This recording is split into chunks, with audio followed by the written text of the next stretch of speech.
if you're a little Pontyclun rugby player and you're looking up at, your big Lion star like Martin Williams, you want to be there too. Welcome to the Changing Room, where Royal London and the Lions are bringing you the conversations that matter. And today we'll be discussing the future of women's rugby and the huge opportunities that lie ahead. I'll be joined by former England international Shaunagh Brown, former Ireland international Claire Molloy, and members of the Pontyclun Falcons.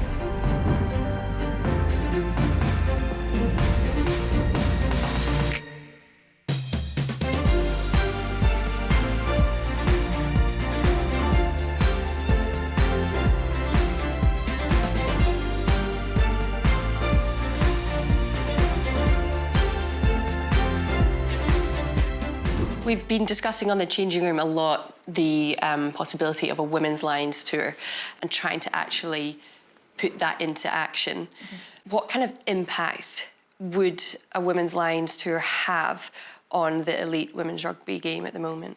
For me, I'd see it as you've suddenly been told there's an Olympic Games in your sport, and the amount of girls who watch rugby on TV at the moment, they could see not only could I play for Wales, but I could play for Britain and Ireland in a Lions team. If you're a little Pontyclun rugby player and you're looking up at, your big Lion star like Martin Williams, you want to be there too. You get to wear a Lions shirt. You don't want to be excluded from that massive party that is the Lions. We love our rugby and we look up to the Lions and we get excited for it every 4 years. And the fact that could be, attainable for females it's exciting. There's so much more to the Lions than just the, do you know what I mean, the actual physical playing. It's everything that comes with it.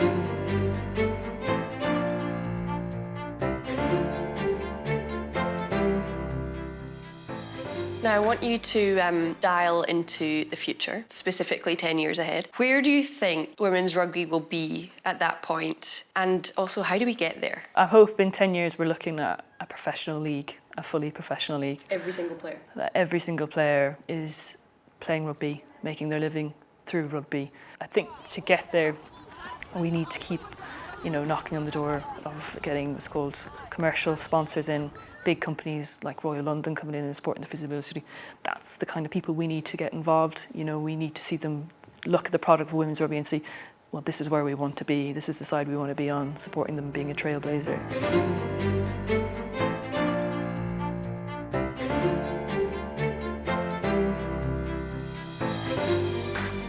I honestly think we could be selling out, even at club level, club stadiums, as much and as often as the men. And as much as I'm not one to compare it to the men's, it's just like when you think of where the men are now, that is the kind of place in terms of audience, in terms of traction, who watches it. For me, that's where we could hopefully, possibly be as a women's team, as long as, like you say, the stakeholders stay on board, the companies still are invested in us, and still trying to grow the game and accepting that we're going to have a different audience, we're going to have different types of people playing rugby. I really enjoy the fact that England put rugby on the road, as we call it, in terms of we don't just play at Twickenham as a women's team, we go all around the country, and so people then have access to us.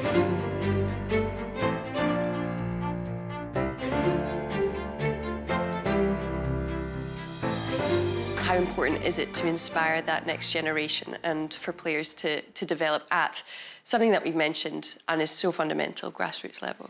Someone asked me a question the other day in terms of the World Cup. So I've got 30 caps for England. Yeah.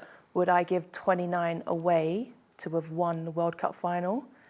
And my answer was no, because then everything that I've personally done off pitch, everyone that is inspired by watching women play, everyone who sees the world differently now, everyone who has a different perspective on either women playing rugby, women in sport, or women in the workplace, like none of that would have happened. So as much as I love playing rugby and I love the pride and honour of playing for my country and what was my club in Harlequins, it's more than that for me. It's more than what I do on pitch. It's just like keeping those people coming through the door and keeping their aim high. If they want it to be, it's okay to just stay here at Pontyclun and only play here and play at local level, absolutely fine. But let's give the girls a choice. Give the girls a choice whether they want to play local level, county level, or potentially for the Lions. Well, it almost goes without saying the future of women's rugby looks very bright indeed, especially when partnerships like Royal London and the Lions are helping to push the game to the next level.